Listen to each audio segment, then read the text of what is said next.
Hey guys, got a new video for Path of Exile Affliction League, and in this video we are going to go over a sort of a interesting armor stacker build. It did start out as sort of like a meme kind of thing, but ended up being kind of cool. So we're going to go over the build and how I built it and that kind of stuff. So you can see right now, well, the screen might look a little bit confusing, but some of you may realize where we are, and we are in fact in the Sirus Arena, and it is very stormy weather today. Let's just zoom out a bit so you guys can actually see what's going on. So here we are kind of inside one of these Sirus Storms, and this is a Uber Sirus. You can see the monster level is level 85, and we are sort of able to be inside these storms. So we can't actually just stand still in the storm because it is actually doing more damage, or too much damage for us to actually sustain, but we are able to kind of move around in them because of a certain pantheon we are using, and that combined with all of our ES regen, which is about I think with like full buffs up, it's over like 10,000 energy shield regen, but at the moment while we're in this storm we have about 8,000 energy shield regen. And actually, to my surprise, that is not enough to just stand still in these storms on the Uber Sirus. Alright, so let's kind of get out of this storm over here so we can kind of go over the build. Okay, so actually, one thing I found out while testing this is there is two layers of the storm. If you look at the debuffs here, there's one here, and then if we go to the center, there's another one. So, yeah, kind of interesting. I didn't know there was actually two layers of it, but I guess there is. Right, so what is this character? Well, this is a Guardian. We're playing Guardian Armour Stacker.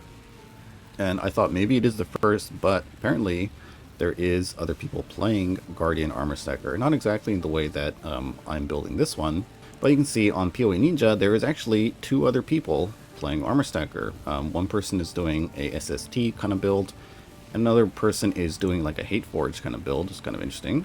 Anyways, so Guardian, not really the ascendancy of choice for Armour Stacker for a couple of reasons, and I guess it doesn't really have that much synergy with Armour Stacking, or you might think, but I think it does. And one of the reasons why I decided to build one is because, well, first of all, on Scion, the Guardian ascendancy you can take is completely busted, and on Scion it gives you 3% increased recovery rate of energy shield per aura, basically, and that kind of scales with aura effect. But since that was so busted on Scion, I thought, well, why not just go to Guardian and try it out on Guardian, because the Guardian version, if we look over here, it is 5% per aura. So Guardian also does get a few other cool things. It does have about 10% increased aura effect on its ascendancy, and that's about it. But yeah, this build started out sort of as a meme and then ended up being pretty fun to play, and so I thought I'd share it with you guys, and maybe if you guys are brave enough to try out a Guardian Armour Stacker, you might like it. I'm enjoying it at the moment, playing it, doing my challenges. You can see I actually did all 38, and I'll probably end there. But so far the build has been pretty cool, and getting up to about 10k ES regen is pretty amazing. And one thing to note is that these Uber Sirus Storms are actually doing a lot more damage than the normal Sirus Storms that you get inside the Valdo maps. Okay guys, I'm going to show you the easiest Sirus kill I've ever done on this character. Basically, because we can stand in the storms, or not stand, but we can sort of walk around in them. The Sirus fight is just a piece of cake. I mean, it's so smooth. You don't even have to move, really. Oh, let's just go activate the fight. But you don't have to move when he spawns the storm, so you can just kind of speed all the phases up extremely fast. And we do have enough damage to kind of just one-shot him. You see, so he's going to spawn the storm. Right, so he spawns the storm. And then the storm is, well, it's going to go away soon. Hopefully. Yeah, there we go. So the storm's gone. Alright, move on to phase 2. Alright, and we'll just go back under him again.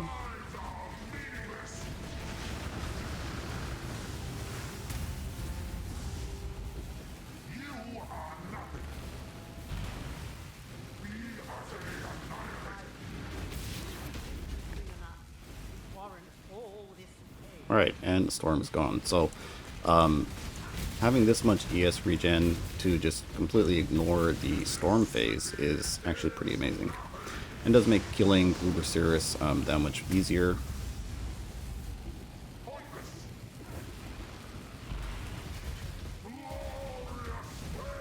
Okay, we might have stepped on one of the degen things. There is a little ground effect in the Uber Sirus fight that actually disables your regen, so as long as we don't step on that, we're fine.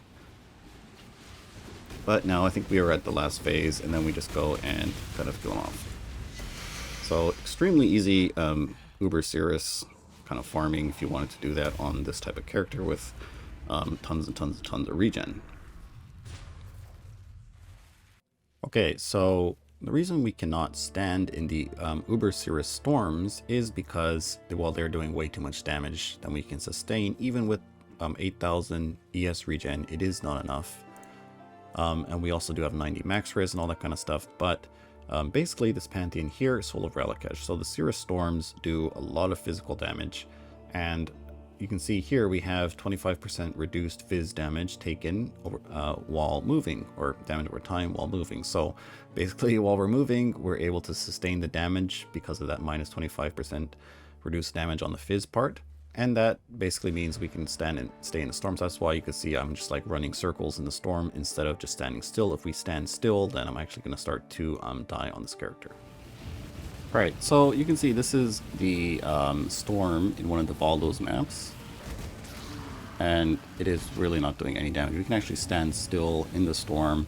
And I think you can kind of see that the damage is a lot less than the Uber version. I guess these storms might be doing the same damage as the normal Sirus, like the non-Uber version. I'm not sure, but anyways, just wanted to show that because I think there already is a lot of builds that can stand in these what do you call it, normal Sirus Storms, you could say, but doing the Uber version is a completely different story, I think.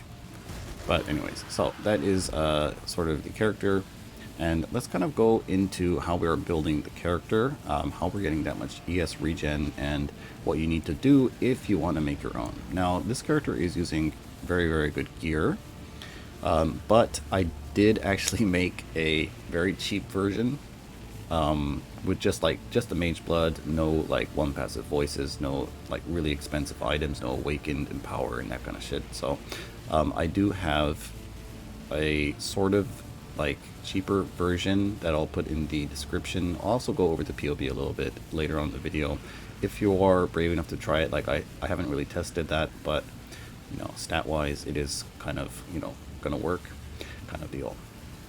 Okay, so let's get into the video and go over how we are actually getting all of this ES regen to power this Guardian and why Guardian is good. Alright, so this is the PoB, guys. You can see our EHP, effective hit pool, very similar to Scion, and our ES, you can see the 10k ES regen and about 6k ES. Our DPS is about 460 million without Vol Smite or Vol Haste. So pretty cool overall, I think. Now, to get to this 10k ES regen, it is taking into account a couple of things. So the Consecrated Ground, so when we use our Bottled Faith, we'll get this, and without it, you can see we go down to 9,000. Now, there is two other things here that might not be active all the time. So this is your Smite Aura. Smite Aura is basically going to give us more ES regen, and the reason for that is because of the Unwavering Faith. So this says auras from your skills grant 5% increased recovery rate of life, mana, energy shield to you and your allies. So if we look here at the tooltip, it's about, you know, 6k ES regen we're going to lose from this thing. And cool thing about this is it scales with aura effect. So if we actually go look at the actual value for this, you can see that at the very bottom, the recovery modifiers from Unwavering Faith are actually, you know, 16%, right? So that 5% got scaled all the way up to 16 because we have 325 aura effect. So aura effect does affect the recovery, which is very cool. So you can kind of see all of the info where we're getting all of our increased energy shield recovery. So basically all that adds up to about 9k or maybe 10k. And then when we're not in combat, let's take a look. If we take out the smite, we're at 8,500. And one thing to note is the fractured mod on this chest. They regenerate 216 ES per second when a rare or unique is nearby. Now, the range of this mod is actually very big, and it pretty much covers the whole screen. So whenever a rare or unique enemy comes into your screen, that mod's going to be active. But when we're here in hideout, or when there is nothing nearby, our ES regen is going to be lowered. So in that case, let's just see what will happen. Okay, so without the mod, we're at 7,900 ES regen. So basically 8k regen is sort of what you're going to be getting normally when you're not in combat. Alright, so let's go over some of the gear and the passive tree, how we're building it, and that kind of stuff. So let's first start off with the passive tree. So how do we get Armor Stacker to work on the Guardian? Well, first of all, maybe we should actually get out of here because this might be making some weird noises while we're recording. So let's just stay over here like this, sort of. Maybe that's kind of cool. First of all, a couple of things I wanted to do on the build. First of all, we need to go CI. So we're going to go get Chaos Inoculation. I do want to get all the aura, as much aura nodes on the tree as possible, and the Fire Mastery, because this Fire Mastery here, regenerate 1 life per second per 1 uncapped fire res, is giving us quite a lot of ES regen. You can see we do have about 730 fire resistance, so you can imagine that is quite a lot of ES regen, almost the same as my Vitality aura. Okay, so we got that out of the way, and a couple of other things. I did want to use a Militant Faith because I could not get enough jewel sockets to fit all the jewels I wanted, and an additional reduced mana cost of skills. So in order to actually cast my Divine Blessing for Grace, I'm going to need additional reduced mana cost of skills, and that's why we are using a Militant Faith with reduced mana cost of skills per 10 devotion and 1% increased effect of non-cursed auras per 10 devotion, and I believe I do have about 100 devotion, or 105. Okay, so that basically takes care of the Grace aura for me, so I don't have to worry about that. And a couple other things, I did want to come down to Precise Technique and Point Blank. And the one thing I haven't really got yet is we are missing out on Champion of the Cause. Now, you might think, well, why don't you just get a little jewel here, the Intuitive Leap, I think it's called, and then just grab Charisma, and then you can anoint Champion of the Cause. And basically comes down to there is not enough jewel sockets because we are running quite a lot of jewels. So we're running a Watcher's Eye, we're running a Melding of the Flesh, we're doing the Timeless Jewel, then we're also running a That Which Was Taken, and then we're running the Forbidden Flame and Flesh, and basically that means all of our jewel sockets are kind of full. So I don't really think it's that big of a problem. The build is currently working totally fine, I think, without doing that kind of setup, but maybe you could. Okay, so basically that's the tree, guys. We're going and grabbing the important nodes, getting the voices, getting the jewels, getting the introspections. Let's go over some of the charms we're using. So we're using a lot of these. 3% of armor applies to fire, cold, and lightning. We have 2 of them over here, and then we're just using 1 with +2 max fire res. So for the Ascendancy, basically this is Unwavering Faith. This is pretty much all you need. And the other stuff is just kind of bonus, like Time of Need is pretty cool as well. And then none of these other things are actually giving me a lot of damage or defense. If we go look in PoB, if we go over to this, you can see Unwavering Crusade, the thing that actually summons the Elemental Relics, is, I mean, it is giving a little bit more damage, but first of all, these things die right away, and the aura that you get from these little relic guys is not scaled by aura effect, so ends up being not really all that great. And I decided just to grab the little armor nodes and increase energy shield nodes just to get some more stats.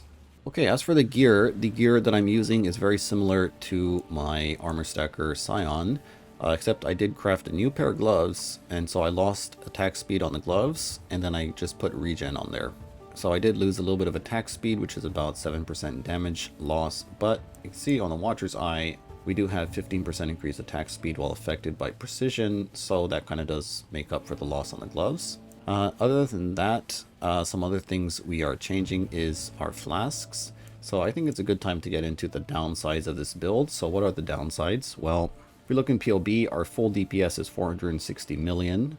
And let's just see with the Vol Smite and with the Vol Haste, so we can kind of get an idea of what our burst damage would look like. And you could potentially get frenzies on this build as well by your That Which Was Taken. I actually do have one, but then I'd lose a little bit of ES regen. But you can see we go up to close to 1 billion DPS. Now, with this same config, with Vol skills enabled and frenzies, my Scion is at 2 billion DPS.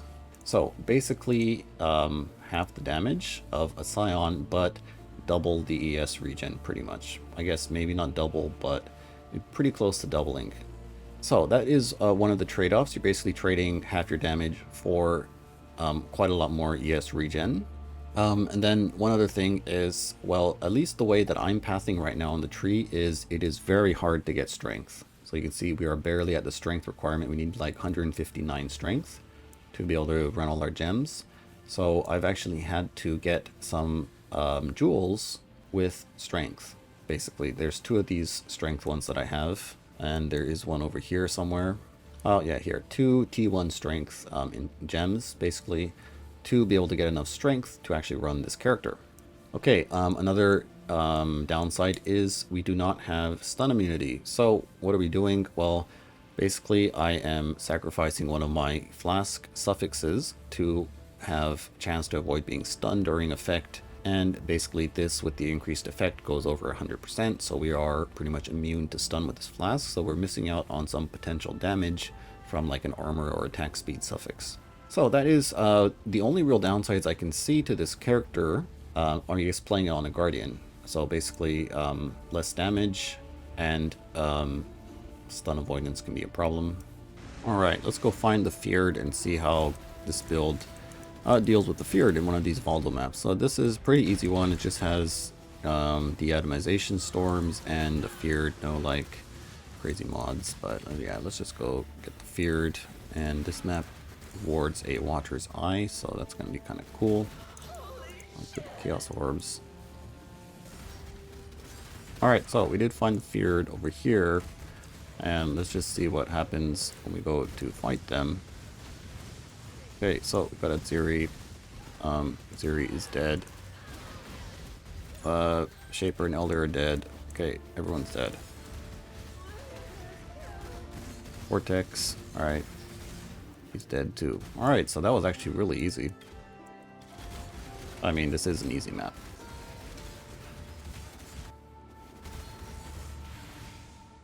Hey, so we got our reward. Let's see what kind of Watcher's Eye we got, just for fun. Alright. Hey, not bad. Fizz, Convert. This is... I don't know, maybe a couple of Divines. Okay, cool. So, let's go over the budget one I made real quick. Now, guys, I can't really recommend this build. Or at least the budget one, because I haven't tested it myself. I haven't played it. I've only played the version I'm playing now with all the good gear and all that kind of stuff. But if you did ever want to try something like this, then this is kind of like how I would do it, kind of PoB. So I'll just go over that real quick. Okay, so this is the PoB. Now you can see it is kind of similar to the one I'm running, but there's a couple of things we're doing differently. First of all, we're using a Brutal Restraint because these are cheaper. And then what we're doing is we're coming down this way. We're getting the stun, stun immunity, and we're just skipping out on this point blank area completely. That does help with our strength requirement, basically going this way. And then some other things we're doing differently is, you can see these are on 5 passive voices and then just some large clusters. This is running a Mage Blood in this setup, but the gear is actually very similar to the items that I was using for my budget Scion Armour Stacker. So pretty much I took that PoB, changed it to Templar, just changed a couple of things around, and this is what it looks like. You can see the damage is a little bit low, but the ES regen is okay. It's like 4k-ish. It is lower on this because of the amount of aura effect this character is running. If we look at the recovery, this is only 13% increase compared to the 16 per aura that my other version had. But yeah, that's kind of basically it. So I'll leave this in the description for anyone brave enough to who wants to try this out. Okay, so I think that's going to be it for this one, guys. I'll have PoBs in the description, but the latest PoBs will always be in the Armour Stacker Compendium. You can go check out. And I do recommend you actually get the PoBs from there, as if I update something, I'm not going to come and update this video PoB and that kind of stuff. So I did have a lot of fun playing on Guardian. I'll probably just keep playing this guy until I'm finished with the league, because it's working out pretty nicely. And I guess that'll be it for this one. Let me know what you think. If there's any other ascendancies you want me to try out on Armor Stacker, leave it in the comments. Maybe if we get enough upvotes, maybe I can try to build one of those. But that'll be it for this one, guys, and I'll see you next time.